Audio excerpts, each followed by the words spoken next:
सभी प्रथमा पीयूसी हिंदी विद्यार्थियों को स्वागत है। हम प्रथमा पीयूसी हिंदी पाठ्य पुस्तिका में आज अपठित भाग में तीसरा जो कहानी है खून का रिश्ता, इस पाठ को देखेंगे। इस पाठ के जो लेखक है, इस जो कहानी के जो लेखक है भीष्म साहनी जी है।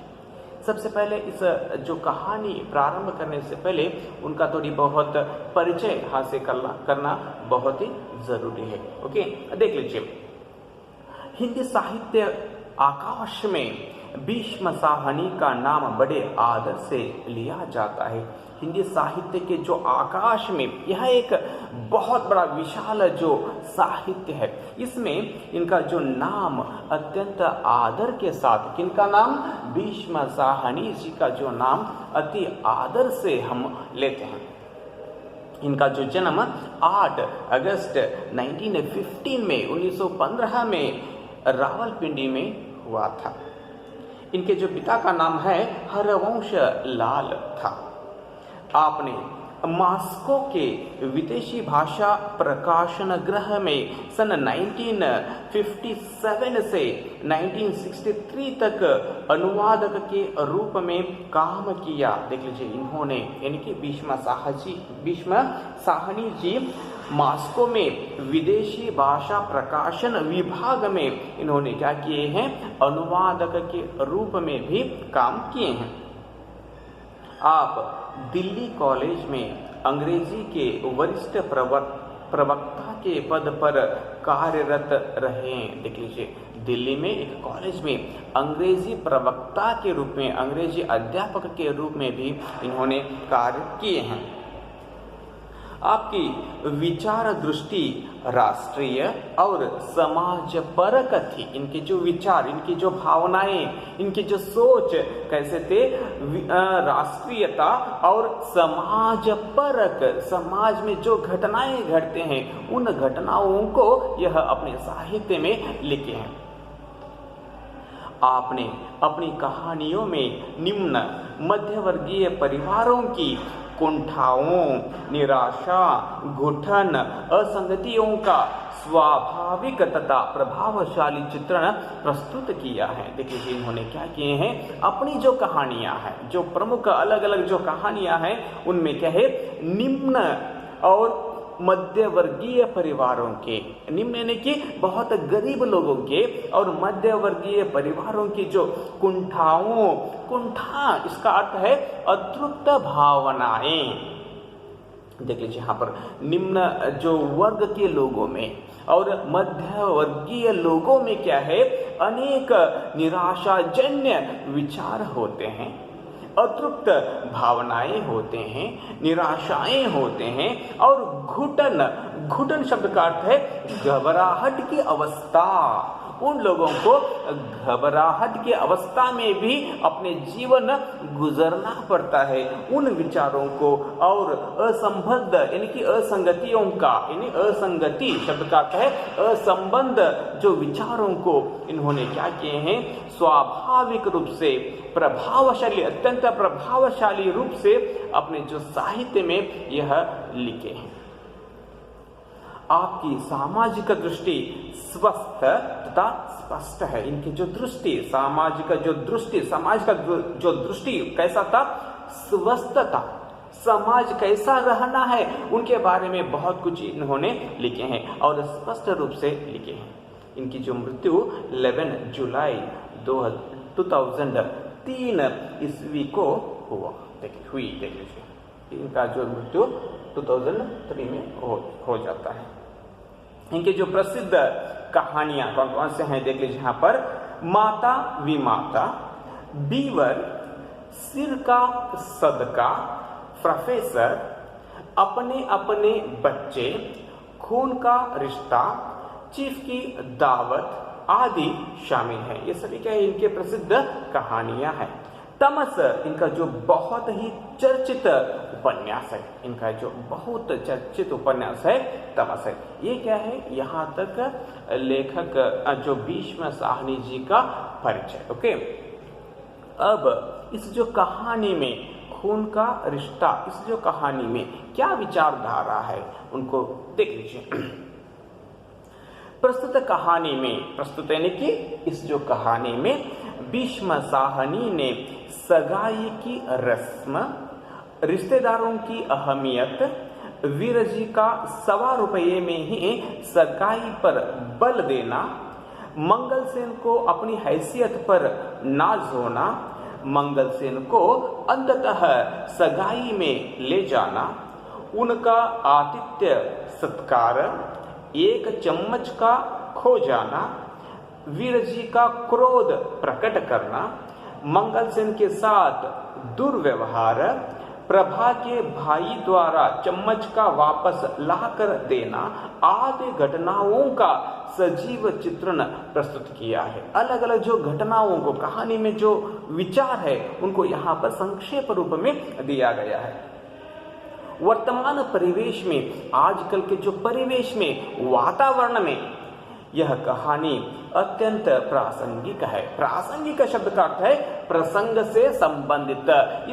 इस जो वातावरण में, इस जो प्रसंग से अति संबंधित है यह जो कहानी, और कहानी तत्वों पर भी यह खरी उतरती है। कहानी के जो अलग अलग तत्व के आधार पर यह अनुरूप खरी उतरती है, यानी कि अनुरूप से यह कहानी है।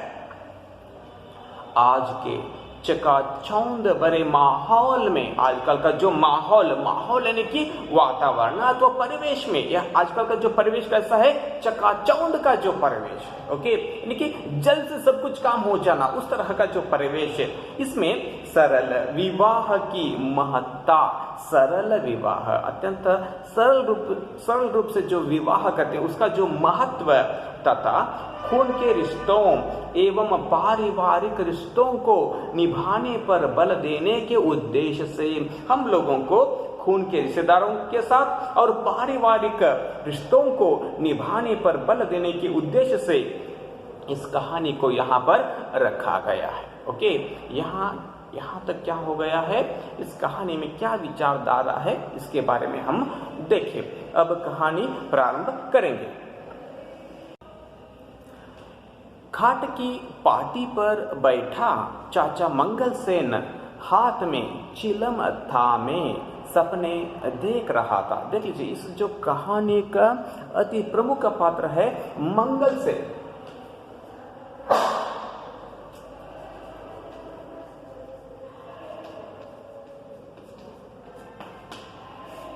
मंगलसेन बहुत ही प्रमुख पात्र है इस कहानी में। ओके, देख लीजिए, खाट की पाटी पर बैठा चाचा मंगलसेन।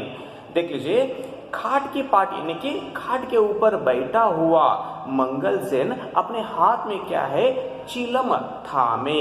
देख लीजिए, यहाँ पर चिलम एक जो नशीले पदार्थ है, एक गांजा और चरस पीने का एक पात्र है। यह गांजा और चरस पीने का एक साधन है, क्या, चिलम। इसको अपने जो हाथ में थामे यानी कि पकड़कर सपने देख रहा था। कौन सपने देख रहा था? चाचा मंगलसेन। किनके चाचा यहाँ आगे आता है? उसने देखा कि वह समधियों के घर बैठा है। सपने में क्या हो रहा है उसके बारे में यहाँ पर लेखक लिखते आ रहे हैं। सपने कौन देख रहा है?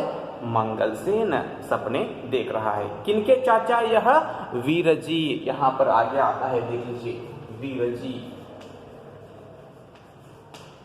वीर जी का चाचा है यह। चाचा शब्द का अर्थ है छोटे पापा। ओके, उस सपने में क्या है, यहाँ पूरे पैराग्राफ वही है। उसने देखा कि वह समधियों के घर बैठा है। समधी यानी कि रिश्तेदारों के घर बैठा है और वीर जी की सगाई हो रही है। सगाई शब्द का अर्थ है यहाँ पर विवाह निश्चय। ओके, हम मंगनी भी कहते हैं इसको। उस मंगनी में कौन आया हुआ है?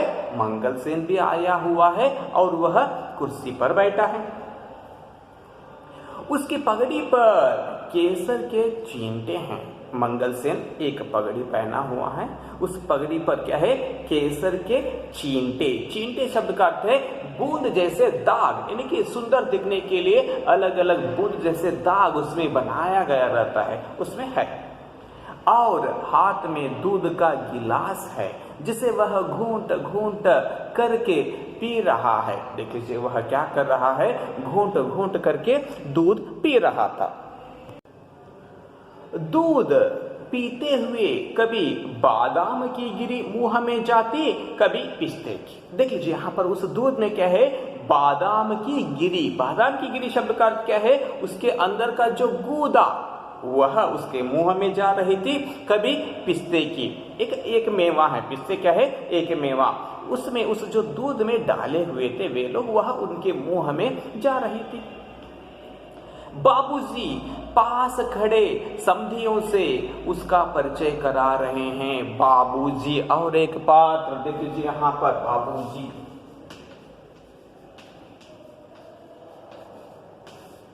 ये बाबूजी वीर जी के पिता है। वीर जी के जो पिता कौन है, बाबूजी। वीर जी का क्या हो रही थी, मंगनी हो रही थी।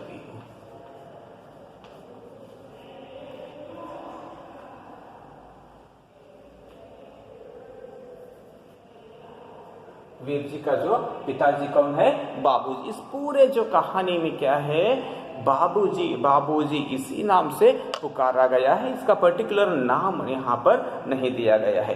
बाबूजी क्या कर रहे हैं, चाचा मंगलसेन का परिचय करा रहे हैं। देख लीजिए, बाबूजी पास खड़े समधियों से उसका परिचय करा रहे हैं। यह मेरा चाचा जाद छोटा भाई है मंगलसेन। इस तरह बाबूजी समधियों के घर में मंगलसेन का परिचय करा रहे हैं। बाबूजी का चाचा का बेटा है मंगलसेन, चाचा जाद छोटा भाई। इस तरह सपने कौन देख रहा था, मंगलसेन देख रहा है। अभी सपने में क्या क्या होता है देख लीजिए। समधी मंगलसेन के चारों ओर घूम रहे हैं। मंगलसेन आराम से है, खड़ा है, तो वह उसके चारों तरफ क्या है, लोग, समधी लोग क्या कर रहे हैं, घूम रहे हैं। उनमें से एक झुककर बड़े आग्रह से पूछता है। समधियों में से एक व्यक्ति झुककर बहुत ही आग्रह से पूछता है। क्या पूछता है देख लीजिए, और दूध लाऊं चाचा जी, थोड़ा सा और, इस तरह एक प्रश्न करता है। तब चाचा उत्तर देता है, अच्छा ले आओ आधा गिलास। मंगलसेन कहता है और तर्जनी से गिलास के तल में से शक्कर निकाल निकाल कर चाटने लगता है। तर्जनी शब्द का अर्थ है अंगूठे के पास की उंगली। तर्जनी शब्द का अर्थ क्या है, अंगूठे की पास की उंगली से क्या करता है, वह गिलास के नीचे जो तल में जो शक्कर अभी बचा हुआ है उसको निकाल निकाल कर छोटे बच्चों की तरह वह क्या करता है, चाटने लगता है। देखिए ये क्या है, सपना। कौन देख रहा था, मंगलसेन देख रहा था। मंगलसेन ने जीभ का चटकारा लिया। जीभ का चटकारा लिया। चटकारा लेना ऐसा करते हैं ना हम लोग, इसको हम चटकारा बोलते हैं। सपने में ही ये सब हो रहा है, देख लीजिए। और सिर हिलाया, वहीं पर क्या कर रहा है, सिर भी हिलाता है। तंबाकू की कड़वाहट से भरे मुंह में, देख लीजिए यहाँ पर वह तंबाकू खाता था। तंबाकू की कड़वाहट, तंबाकू कैसा रहता है, कड़वा रहता है। उस जो मुंह में भी मिठास आ गई। ये सब सपने में हो रहा है, मगर स्वप्न भंग हो गया। इतने में ही उसका स्वप्न क्या हो जाता है, सपना क्या हो जाता है, भंग हो जाता है। हल्की सी झुरझुरी मंगलसेन के सारे बदन में दौड़ गई। हल्की सी झुरझुरी, कंपी कांपना उसके देह में होता है। और मन सगाई पर जाने के लिए ललक उठा। उनके जो मन किनका मन? मंगलसेन का जो मन सगाई पर जाने के लिए, आज किसका सगाई था? वीरजी का जो सगाई था। वीरजी कौन है? बाबूजी का बेटा। इसके जो सगाई पर जाने के लिए मंगलसेन का मन ललक उठना, इसका अर्थ है आशा व्यक्त करना, लालसा आ जाना। यह स्वप्नों की बात नहीं थी, आज सचमुच भतीजे की सगाई का दिन था। आज कौन सा दिन था? भतीजा शब्द का क्या है? मंगलसेन का भाई का बेटा, उसको हम क्या कहते हैं? भतीजा। आज उसका सगाई का दिन था। देख लीजिए, बस थोड़ी देर बाद ही सगे संबंधी घर आने लगेंगे। थोड़ी समय पर सगे संबंधी लोग घर आने लगेंगे, बाजा बजेगा, फिर आगे आगे बाबूजी, पीछे पीछे मंगलसेन और घर के अन्य संबंधी सभी सड़क पर चलते हुए समधियों के घर जाएंगे। इस तरह वह सोच रहा है। कौन सोच रहा है? मंगलसेन सोच रहा है। स्वप्न तो भंग हो गया है, लेकिन फिर वहीं पर बैठकर, अपने जो कमरे में ही बैठकर वह ये सब बातों को वह सोच रहा है। मंगलसेन के लिए खाट पर बैठना असंभव हो गया। खाट पर बैठा था, उस पर बैठना असंभव हो गया। जल्दी से वह जाना चाहता है। कहाँ जाना चाहता है? वीरजी की सगाई पर जाना चाहता है। बदन में खून तो छटांक भर था, मगर ऐसा उछलने लगा था कि बैठने नहीं देता था। उसके जो बदन में, बदन शब्द का अर्थ देह है, उसमें खून तो छटांक भर था। छटांक एक शेर का 69वां भाग, यानी कि बहुत कम जो खून था, फिर भी वह ऐसे उछलने लगा। उछलना कुंडाट लिखा था कि बैठने नहीं देता, तो उसे बैठना ही नहीं हो रहा है। वह जल्दी जाना चाहता है। एक इस तरह का एक उत्साह उसके मन में दौड़ रही है। दौड़, देख लीजिए,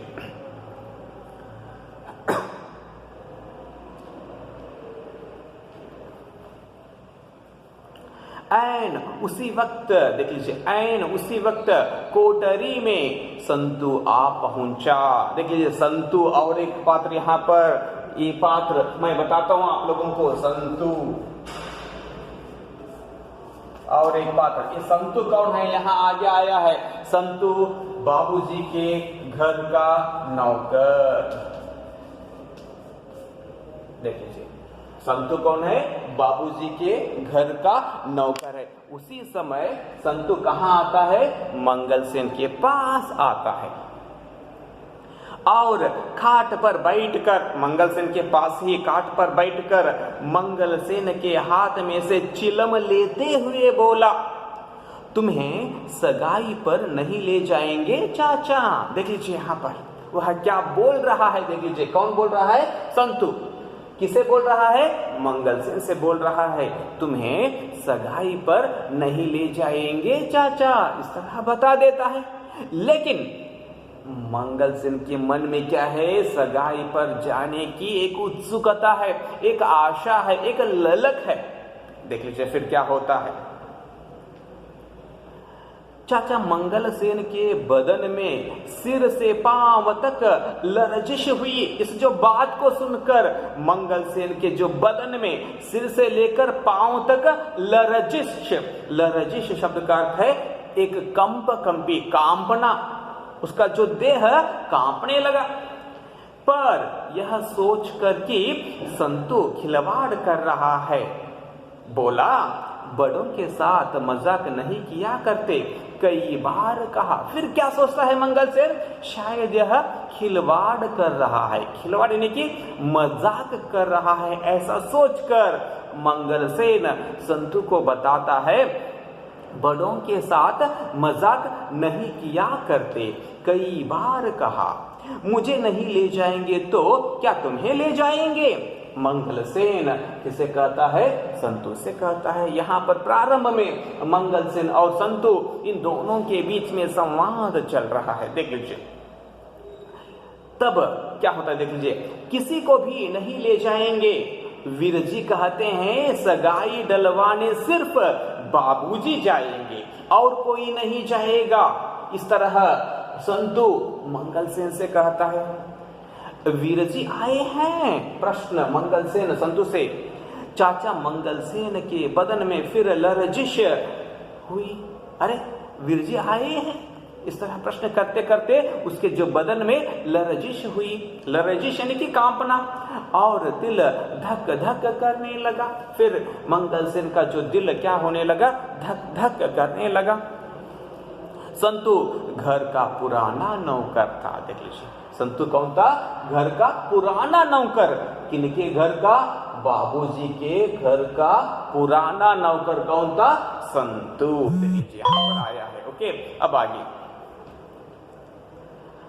क्या मालूम ठीक ही कहता हो। फिर सोचता है मंगलसेन शायद वह ठीक ही कहता होगा, इस तरह खुद सोचने लगता है। आगे देख लीजिए, ऊपर चलो, सब लोग खाना खा रहे हैं।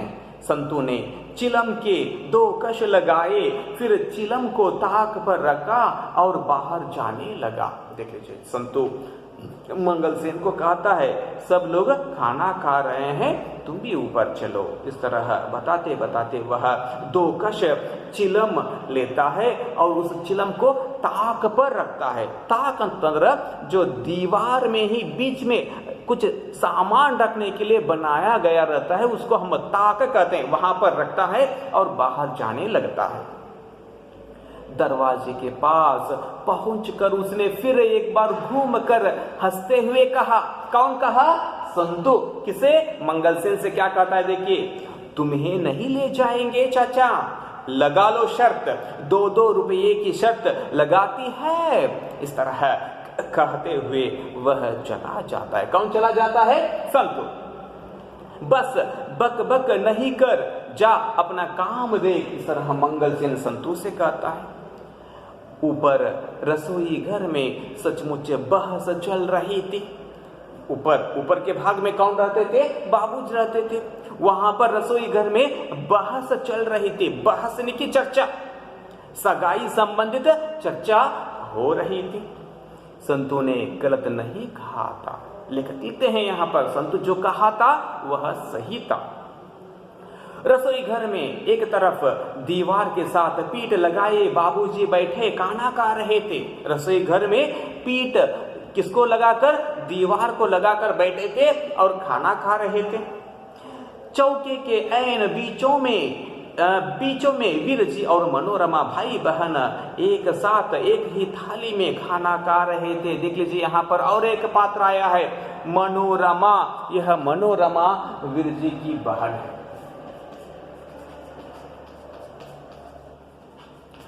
मनोरमा कौन है? बहन। किसकी बहन? वीर जी की जो बहन है। वीर जी और मनोरमा एक ही थाली में रसोई घर के बीचों बीच बैठकर एक ही थाली में खाना खा रहे थे। माँ जी चूल्हे के सामने बैठी पराठे सेंक रही थी। माँ जी क्या कर रही थी? चूल्हे के सामने बैठी हुई थी। चूल्हे अंदर ओले मुदकुल पराठे सेंक रही थी। पराठे सेंकना बेचता इधर। माँ बेटे को समझा रही थी। तो उस वक्त फिर माँ अपने बेटे को समझाती है। क्या समझाती है? देख लीजिए, यही मौके खुशी के होते हैं बेटा, बताती है। कोई पैसे का भूखा नहीं होता।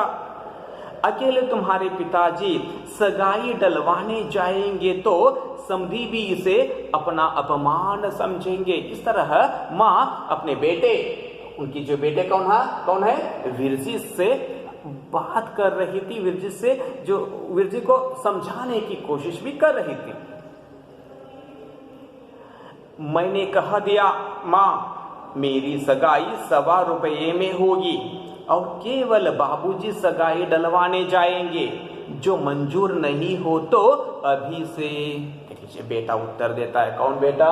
वीर जी उत्तर देता है अपनी माँ से, मैंने जो कह दिया माँ, मेरी सगाई सिर्फ 1.25 रुपये में होगी। 1.25 रुपये यानी कि 1 रुपीज 25 पैसे में ही होगी और केवल अकेले बाबूजी सगाई डलवाने जाएंगे। अगर मंजूर हो तो, अगर न मंजूर हो तो अभी से बता दो। इस अर्थ में बोल रहा है। बस आगे कुछ मत कहना, माँ ने झट से टोकते हुए कहा। वह कुछ बोल रहा था, बीच में ही माँ उसकी बातों को काट कर बोलती है। फिर क्षुब्ध होकर बोली, क्षुब्ध क्रुद्ध कुछ चिंतित जो बातों में माँ बोलती है, जो तुम्हारे मन में आए करो। आजकल कौन किसकी सुनता है। छोटा सा परिवार और इसमें भी कभी कोई काम ढंग से नहीं हुआ। मुझे तो पहले ही मालूम था तुम अपनी करोगे। इस तरह माँ अपने बेटे से कुछ चिंतित स्वर में बताती है। अपनी क्यों करेगा, मैं कान खींचकर इसे मनवा लूंगा। बाबूजी ने बेटे की ओर देखते हुए बड़े दुलार से कहा। पिताजी फिर बीच में, वो पिताजी भी कौन पिताजी, इस जो कहानी में बाबूजी इसी नाम से इनको पुकारे जाते हैं, वह बीच में बोलते हैं, क्या बोलते हैं, अपनी क्यों करेगा, मैं इसके कान खींचकर मनवा लूंगा। देख लीजिए फिर आगे, पर वीरजी खींच उठे। माँ और पिताजी की बातों को सुनकर वीरजी खींच उठे। खींच उठना, क्रोधित होना। देख लीजिए, क्या आप खुद नहीं कहा करते थे कि ब्याह शादियों पर पैसे बर्बाद नहीं करना चाहिए। बेटा बोल रहा है, आप खुद कहते थे ना कि ब्याह शादियों पर पैसे बर्बाद नहीं करना चाहिए। अब अपने बेटे की सगाई का वक्त आया तो सिद्धांत ताक पर रख दिए। अब क्या है, अपने बेटे की सगाई का समय आया है तो अपने सिद्धांतों को, अपने जो विचारों को ताक पर रख दिए। इस तरह बेटा पिताजी से प्रश्न करता है, बस आप अकेले जाइए और ₹1.25 रुपया लेकर सगाई डलवा लाइए। बेटा बोल देता है, आप अकेले जाइए और सिर्फ ₹1.25 रुपया लेकर सगाई लगवा कर आइए। वाह जी, मैं क्यों न जाऊं, आजकल बहनें भी जाती हैं। कौन बोल रही है, मनोरमा। देख लीजिए, मनोरमा सिर झटक कर बोली, वीर जी तुम इस मामले में चुप रहो। देख लीजिए, मनोरमा अपने भाई को बता रही है, वीर जी तुम इस मामले में चुप रहो। सुनो बेटा, न तुम्हारी बात न मेरी बात। बाबूजी बोले। फिर बोलते हैं आगे, केवल 5 या 7 संबंधी लेकर जाएंगे। हम लोग सिर्फ 5 या 7 संबंधी लेकर जाएंगे। कहोगे तो बाजा भी नहीं होगा। अगर तुम कहते हो तो बाजा भी हम लोग लेकर नहीं जाएंगे। वहां उनसे कुछ मांगेंगे भी नहीं। हम लोग वहां जाकर कुछ भी नहीं मांगते हैं। जो समझी ठीक समझे दे दे, उनको जो ठीक लगता है वो दे दे, हम कुछ नहीं बोलेंगे। इस तरह पिताजी अपने बेटे को समझाने की कोशिश करता है। यहाँ तक पहले वीडियो को समाप्त करेंगे, फिर अगले वीडियो अगले पीरियड में देखेंगे। धन्यवाद।